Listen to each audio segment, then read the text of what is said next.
Fear has a way of being contagious. Yeah.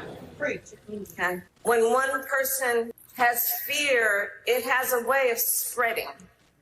Oh boy, get ready for this one. So you may have noticed that Kamala Harris every once in a while pokes her head out in the public to see how people respond to her. Well, let me tell you something, it's not going well. In fact, even Democrats in California are telling Kamala Harris, stay away from our governor race. Nobody wants you here. So before we start this video, please like the video. It's the #1 way you can help this channel, and it helps others see the videos as well. You're gonna enjoy this one.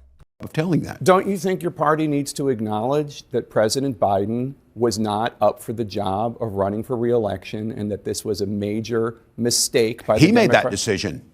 I know, but you all went along with he the made that idea that he was decision. up for it and he wasn't. And everybody saw it and the country rejected it. Yeah, well, look, history will tell us to go back on that. That very well could be the case, Jay. Alright, you guys are going to find this so ironic and so similar to what was going on with the actual presidential race. So first things first was the utter embarrassment of how things were operating. Now we know what was going on behind the scenes between Tim Walz, Kamala Harris, and the Biden administration.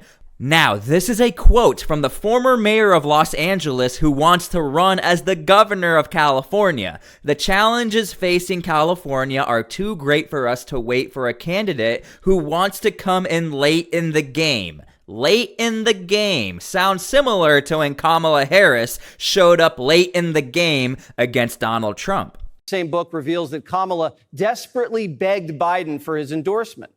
After Joe called Kamala to tell her he was going to drop out, she said, quote, "You need to endorse me." Biden wanted to wait a couple days after his exit to announce his endorsement, but Kamala begged, quote, "This is important for your legacy to show that you have absolute faith in your VP." Obama didn't think Kamala should be the candidate. He wanted an open primary. But Biden's early endorsement set the Democrat machine in motion. She was in. Obama was eventually forced to endorse her, but it was completely phony. Kamala's team wanted Obama to do it on video, but Michelle refused to go on camera, so they phoned it in instead. Alright, this is the ultimate dilemma for Kamala Harris. The Obamas never even wanted to endorse her. And let me tell you something, the Obamas are the top of the food chain when it comes to the Democrat Party, okay? Kamala Harris has absolutely no chance of winning as the governor of California if the Obamas never even wanted to endorse you, or really maybe never even liked you, is the sense we're getting from these books coming out. So again, that is why we are seeing other Democrats say, you know what? Kamala, stay away from California. If Barack Obama is saying it, looks like we can say it too. Fear has a way of being contagious. Yeah. Okay?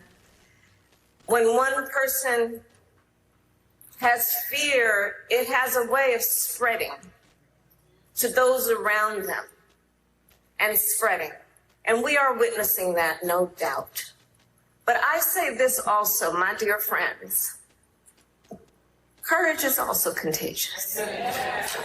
Now again, it's interesting how vocal and public Democrats are on the former Vice President of the United States. Here are some notable quotes. "No one should be waiting to lead. I think we need to make a case right now. There's an incredible urgency on the ground that I think stretches across California and across the political spectrum." I mean, California just had some devastating wildfires. Where was Kamala Harris? Where were her opinions? Why was she not public then? Did she wait for everybody else to deal with it? Once it got settled, now Kamala pops up? Then you see, watching what's unfolding before our eyes made it clear this is not a time to sit on the sideline. So again, you get this sense of Democrats would rather just have Kamala Harris enter the race so nobody wastes their time and money on these donors or doing these tours. Again, this sense of lingering, Democrats have had enough of it.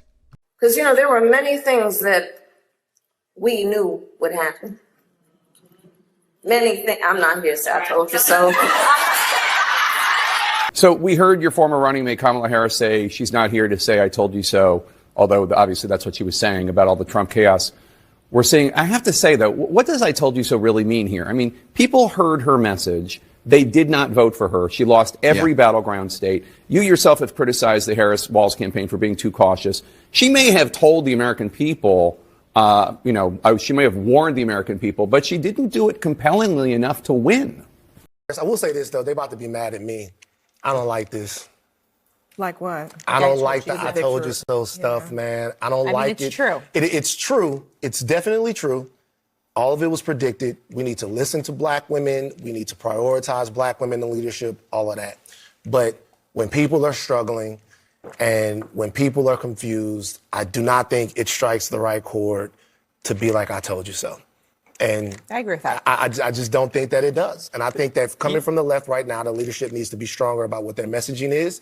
Not about "I told you so," but "I tell you how you're going to be better." And also, perhaps acknowledging that a failure to get what was motivating voters is also underlying the loss. So maybe she was right about Trump, but not putting on the table something that voters actually wanted to vote for. These books, first of all, seeing that video of Kamala Harris and then these videos of Tim Walz the last few days, man, did we dodge a bullet. Lord have mercy. These books coming out. Walking into the fire right now, These books coming out. It can all be told now. I mean, I sat here all during the campaign and was assured Joe Biden was fine. Kamala Harris had the most organic, grassroots-driven campaign. The Democrats were unified. We had a campaign of joy. And everything was hunky-dory. That's what I was told night after night after night. And now all the books are coming out, and it's amazing because a lot of the people who were telling those lies are now going to get paid to write those books. I think a lot of people, it's crazy. Yeah, I think a lot of people feel that betrayal, being lied to their face about Biden's health, about the strength of the party. Our own government, that. from the White House podium lied to us about his condition and covered it up. And even Ron Klain, the former chief of staff, is now saying things that are crazy when you read them today. Now, there is a little humor behind all of this. Despite Kamala Harris having Democrats across the board willing to tell her, you need to stop, you're coming off as terrible right now, for Republicans, this might be the best thing ever for Kamala Harris to run as the governor of California. Check this out.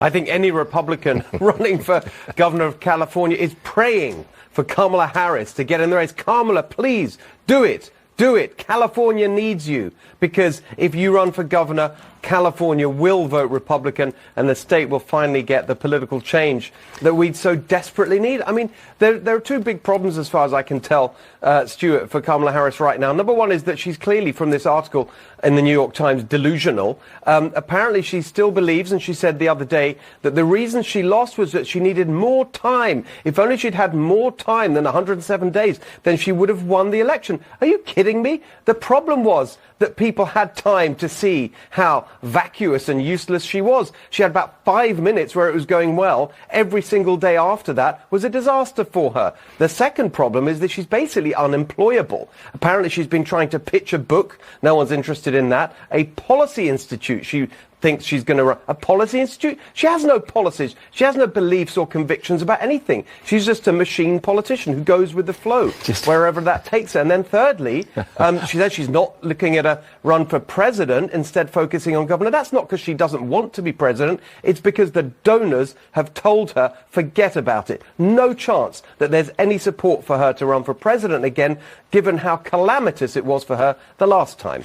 That news anchor to me might be the only person who can stand toe-to-toe with Scott Jennings as far as mic drops, because wow, that was quite the monologue. But one thing I want to point out that he's talking about is this new creating an institute for policies and ideas. And I thought it was so funny what he said. You don't even have any policies and ideas. How are you going to create an institute in regards to these matters? Now, here's what's going on. The New York Times released a piece on Thursday headlined, "Sidelined and Still Processing Her Defeat. Harris Looks for a Way Back In." The article observed how Harris and her husband are weighing each new opportunity with the potential political blowback in mind as they chart a course for the future. One possibility, establishing an institute for policies and ideas. I thought this was completely fake. I thought this was like The Onion or the Babylon Bee. Nope, it's all completely true.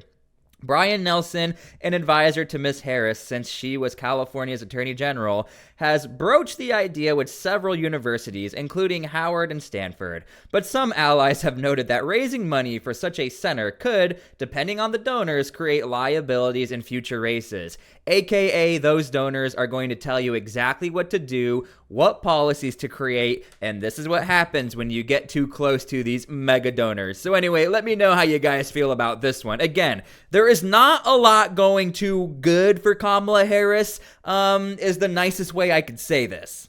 If you listen to Democrats, the worst, I mean, the whiners out there, the worst couple days of polling literally since Herbert Hoover lost to FDR. So what? How? Please, I want to understand this political thing. I'm just a simple caveman country lawyer.